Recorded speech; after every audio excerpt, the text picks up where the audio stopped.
my notes, the football game, while I'm here.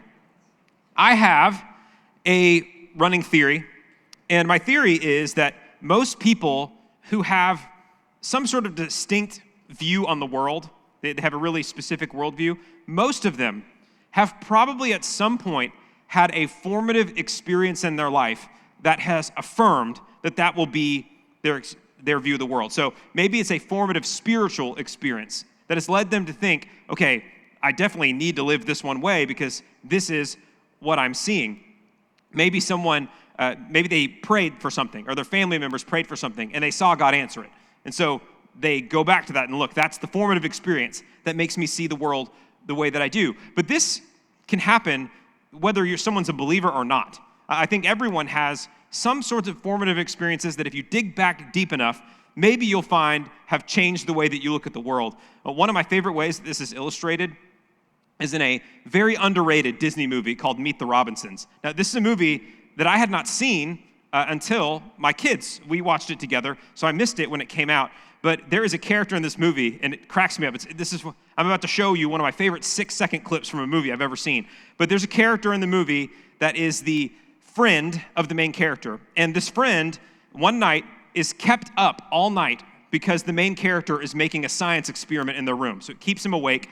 The next morning, this character, Goob is his name, Goob has a baseball game, but he is so tired from being kept up all night by his roommate that when the time comes for a fly ball to be hit to him, he's fallen asleep. And he misses the catch, and they lose the big game. And what's amazing about this is that Goob becomes one of the bad guys in the movie in the future. And Goob's adult self looks back at that moment, and it's formed the way that he's looked at the world. Because I missed that fly ball, everyone hates me, and it makes him this bitter character in the future. So the scene you're about to see, this is a 6-second scene. This is the adult Goob narrating his experience in the past of what happened after he missed this catch. You have to watch it very closely, and then I'll explain it. So as an adult, Goob is looking back on his life, and he says that it all went wrong after he missed that fly ball. And he's saying, and because of that, everyone hated me. And so what you see is the actuality. The kids in the hallway are saying, hey, Goob, cool binder. You want to stay at my house tonight? They all hated me. And it comes from that one formative experience he had when he was younger. Now, that's a silly example, but I think there's a lot of real examples of this as well, where someone has an anchor, formative, spiritual experience that changes the way that they look at the world. There was a physicist, chemist, scientist at Rice University. His name was Rick Smalley. I have a picture of him here.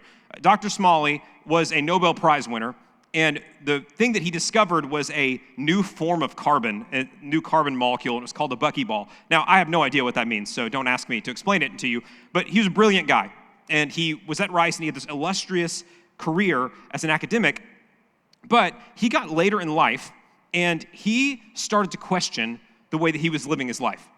He was married 4 times, and his home life was a wreck, and he wasn't happy, and he just had some questions about what's going to happen. Now, late in life, he got sick. He ended up getting leukemia, and ultimately he died a few years later.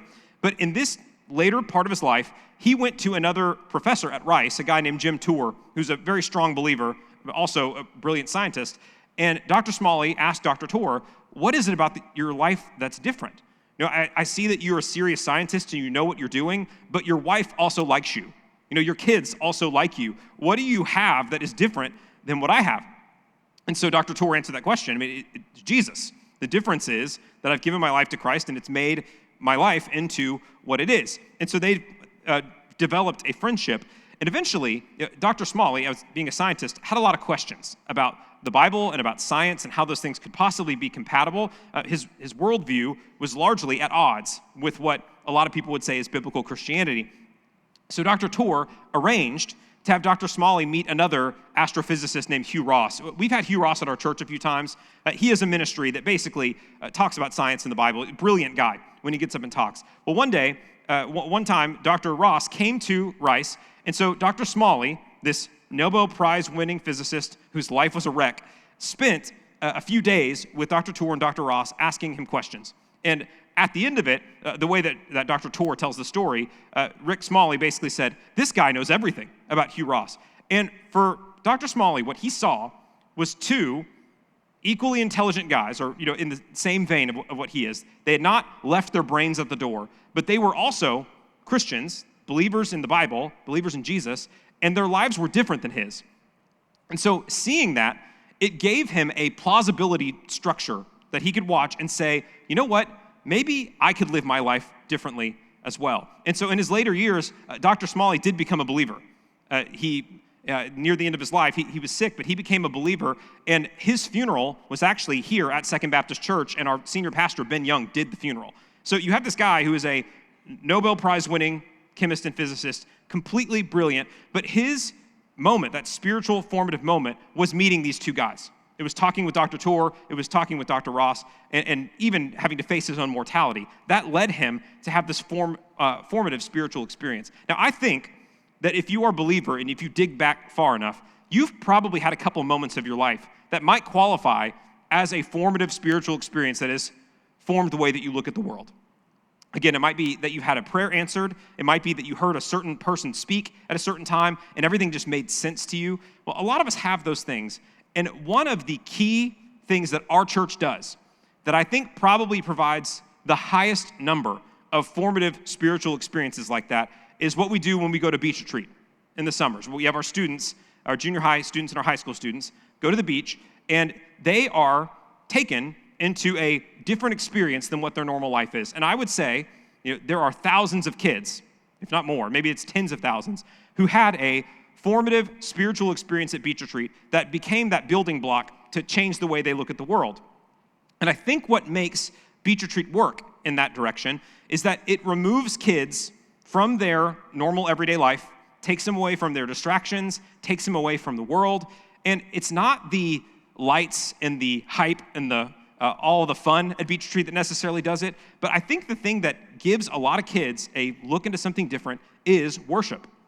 They are put into a situation where there are thousands of people around them that are worshiping the Lord. Now, obviously, that's messy. Every kid is different. The kids have all sorts of stuff going on in their life. The adults who are our leaders have different stuff going on in our life.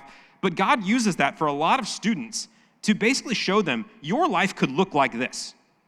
Your life could be centered around the worship of the Lord instead of the other things that you're trying to fill the vacuum of your life with. And so for that reason, a lot of students and even adults have these really formative spiritual experiences at beach retreat, and it's worship that does it. It's that emphasis on worship. We are still in the first W of the 3 W's that we're going to be covering in the next few weeks. And that W, if you remember last week, is the word worship. Last week, we focused on the fact that we corporately, as a church, value and emphasize worship. Coming here to be together tonight. And bonus points to all of you, again, for being here on this night to worship. You've done a great job. Corporate worship is so, so important. But in addition to that, in order for us to corporately worship the Lord the way that he's called us to do it, it also requires that you and I be individual worshipers of the Lord. We, as an individual, each one of you as an individual, has to make that decision that God is worth my worship, and I'm going to point my life in that direction. There's an A.W. Tozer quote where he basically says, God is not looking for workers. He's looking for worshipers. And the only people who are qualified to be workers for God are worshipers. And we've seen this. There are a lot of people that do things for God, but if their heart is not aligned in worship, God's not in it, and it doesn't last. God calls us to be worshipers. If you look at the section of the Bible, the divided kingdom era, where Israel splits into northern and southern kingdoms, there's a whole bunch of kings in these two kingdoms. And there is one test to see if a king in either of those places was a good king or not. And the test was this: did they worship God, and did they lead others to worship God? If so, good king. Did they not worship God? Did they lead others to worship idols? Not a good king. That's it. And really, if you get to the end of your life and the Lord is looking at the role of your life, what's he looking at? He's looking at, was this person a worshiper? Was their heart directed toward me in worship? Now, I've spent all this time telling you about formative spiritual experiences and about beach retreat, and the reason I'm telling you that is, for me, at beach retreat, I actually had maybe the biggest spiritual crisis of my life involving worship. It was not the formative spiritual experience for me that led me close to the Lord. In fact, it's the thing that made me freak out about something being wrong with me. And I'm going to tell you about that, not yet, in a few minutes. What we're going to talk about tonight, though, is individual worship. God has called you, and he's called me to be an individual worshiper of him, and then we come together as a group and worship him as well. So how is it that you and I can form our life so that we are worshipers, not simply workers, not simply people trying to do whatever it is that makes us happy, but a worshiper of the Lord? What has to happen for that to take place? And the first thing I want to do is read the main passage that I want to think about tonight, and it's in Romans chapter 12. The Apostle Paul is speaking to the church, and he says this to them: "Therefore, I urge you, brethren, by the mercies of God, to present your bodies a living and holy sacrifice, acceptable to God, which is your spiritual service of worship. And do not be conformed to this world, but be transformed by the renewing of your mind, so that you may prove what the will of God is, that which is good and acceptable and perfect." The way Paul talks about us being an individual worshiper looks like this. You lay your body and your life on the altar to the Lord. You present your life to the Lord as a living sacrifice. Everything that is mine belongs to you. It's the direction of your heart saying, God, you are number one.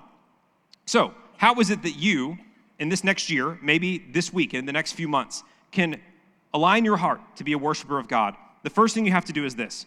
You have to decide to live a life of worship. Decide. That's the key word here. Worship is not a thing that just happens accidentally. We have to do it on purpose. So the first thing is this. You have to commit to saying, God is worthy of my worship. So that means you have to acknowledge that he's worthy. Acknowledge his worth. That's step number one. It has to start with saying, God is worth me pouring my heart to, giving my devotion to, pointing my thoughts toward. The second thing is you have to commit to point your life toward the Lord. So acknowledge his worth, commit to pointing your life toward him. And the reason for this is that you do not drift your way into worship. I think you've probably seen this anecdotally in your life. Our life is not like Mr. Magoo. I don't know if any of you guys watched the Mr. Magoo cartoon when you were a kid. Mr. Magoo is essentially a blind old man who wanders through life just narrowly avoiding catastrophic disaster everywhere he goes. And it's just serendipity that saves him everywhere he is. I would encourage you to watch clips of Mr. Magoo. It's pretty funny. But life does not work like that. Anything that you want to do that is going to lead you toward where God wants you to go, it has to happen on purpose.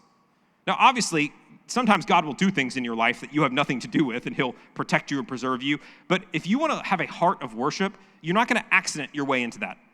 You have to decide to do it. You have to move your life in that direction, and you have to work toward it. You have to acknowledge that this is what I want to do. So that first D that I want to talk about tonight is decide.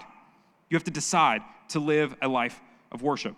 The second thing, and this is where we're going to spend the majority of our time, and I think for some of you, this might be a very helpful thing. This has been for me, so I hope it is for you. The second thing is we need to discover the ways that you individually connect with God and delight in him. I made you wait for a minute, and I'm going to tell you about this crisis of my life, going to Beach Street. So I grew up from a pretty young age being a believer. My sister led me to Christ when I was a 6-year-old in our living room. So I was a believer from the time I was very young. And I would say by the time I was in middle school, and certainly in high school, I was a pretty serious believer. Like, I cared about what God wanted from my life. I wanted to obey him. I wanted to honor him with my life. I was nowhere near perfect. Don't ask my parents about that. They would tell you. But I was a pretty serious believer. But I would go to Beach Retreat starting in middle school, and I loved Beach Retreat. I have so many good memories of being there. I loved basically every part of it.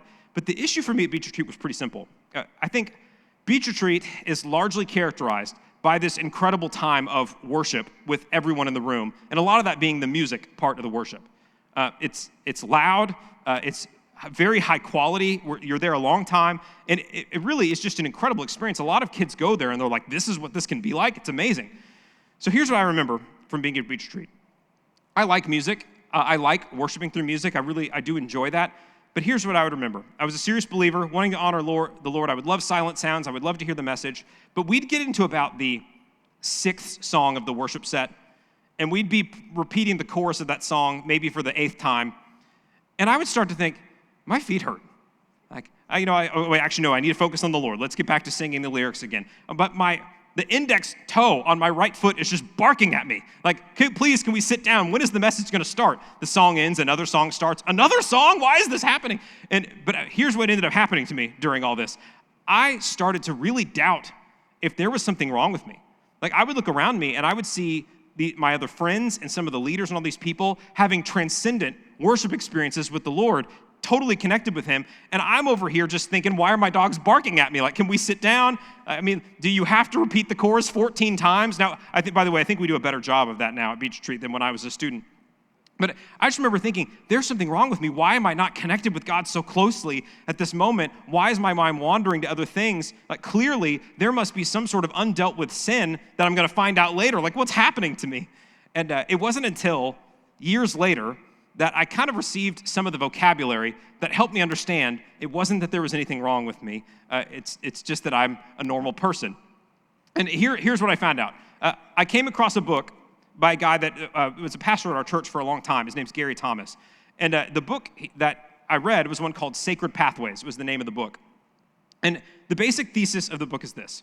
He lays out 9 different, what he calls pathways, meaning different ways that over the course of church history that people have connected with God. And so the idea is that each of us has a different spiritual temperament, that you might connect with God more strongly in one of these pathways than another. Or maybe it's a few that you really connect with the Lord, and then there might be a few that you don't connect with him at all in. And so if you are like me, and you have found yourself at times looking around the room thinking, man, I must really not love God because I'm not feeling what's going on right now at this moment. I want to maybe help you out a little bit on this. Here's what Gary identifies. He identifies a few ways that people connect with the Lord. The first one is this. He says, some people connect with the Lord when they are in nature.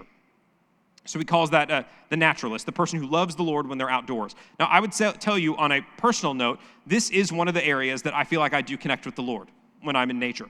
Now, for us, living in Houston, you have to put a little effort into that if you are going to connect with God in nature. Now, this area of town's okay. I grew up in town, and it took a lot of effort to ever be outdoors to connect with the Lord. But maybe you were the kind of person that you connect with God when you are in nature. The next would be the sensate, and that's a person who loves God through the senses. Maybe you feel like you connect with God really closely when you have something tangible and tactile to work with. Maybe when you're taking the Lord's Supper and you are feeling the bread and the cup. And those things make you feel connected with the Lord. There are people that connect in that way. There's traditionalists. That's people who love God through ritual and symbol. Maybe you're the type of person that you have rituals for like everything that you do in your life, and you feel yourself drawn to certain things. There are certain church denominations that have more ritual involved in the way they do worship than we do. But that's one way that people connect with the Lord. Ascetics, these are people that connect with God when they are in solitude or in simplicity. So, there are some of you that maybe when you separate from everyone else and you sit down, you could just sit there for an hour in thought, and you feel like you connect with the Lord that way. And there's some of you that sit down alone for 35 seconds, and you're like, get me out of here. Anyway, we'll talk about that at a different time. Activists. These are people who love God through confrontation and doing justice. So this would be somebody who is drawn toward doing justice in the world as an act of worship.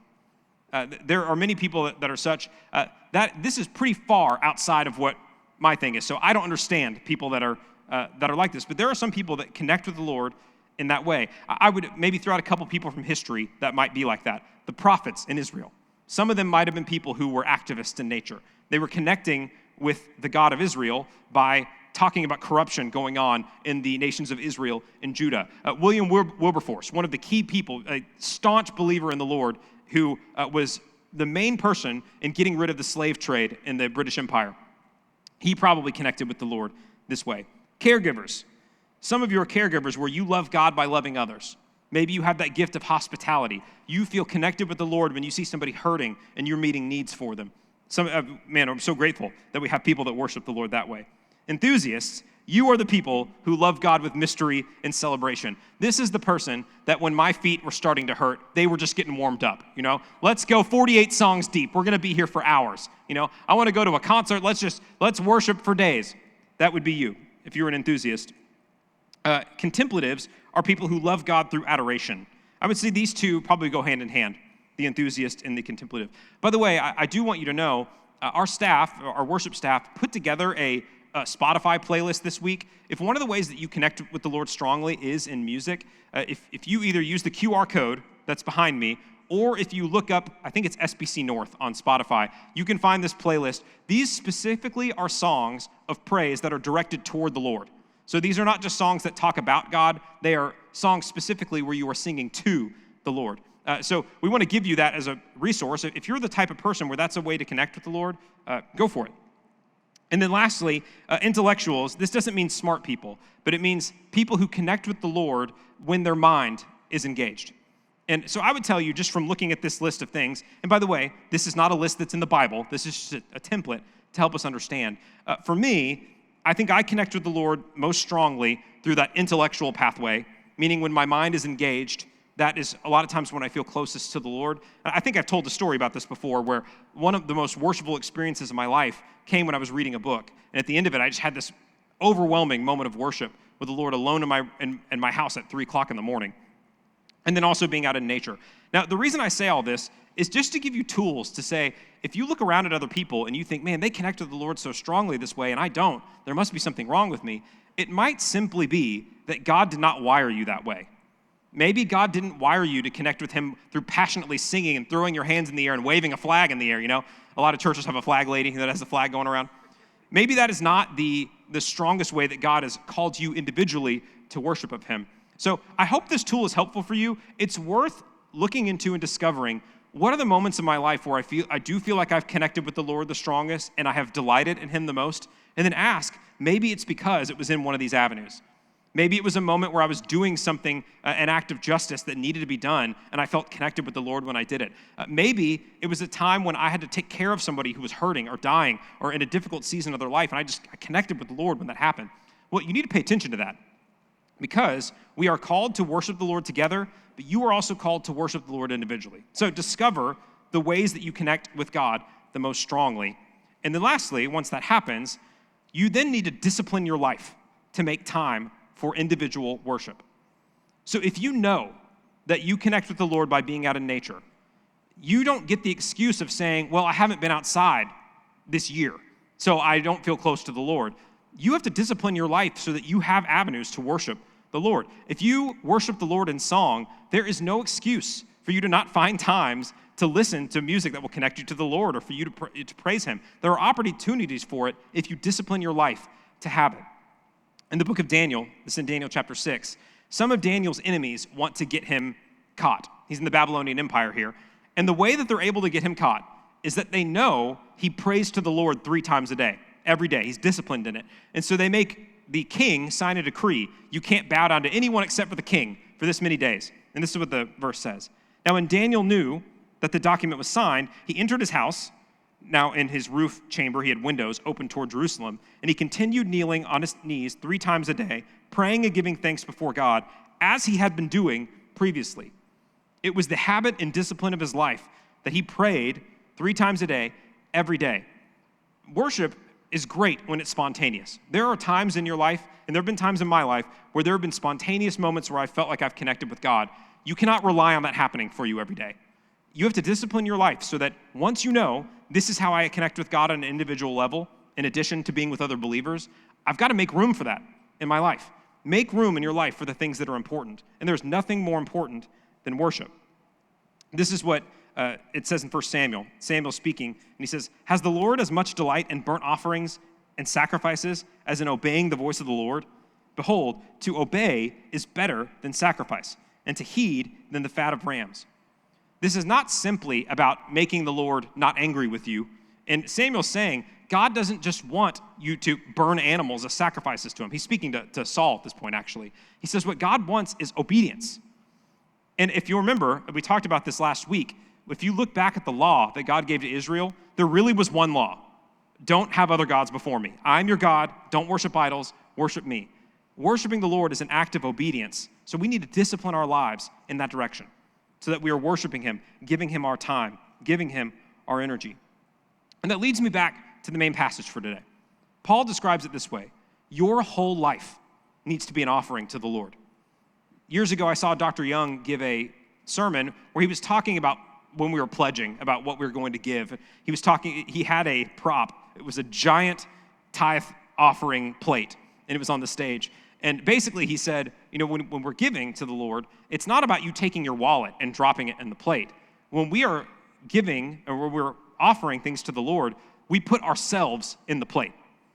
What God doesn't want is your stuff. He doesn't want your lip service toward him. He wants your life and he wants your heart.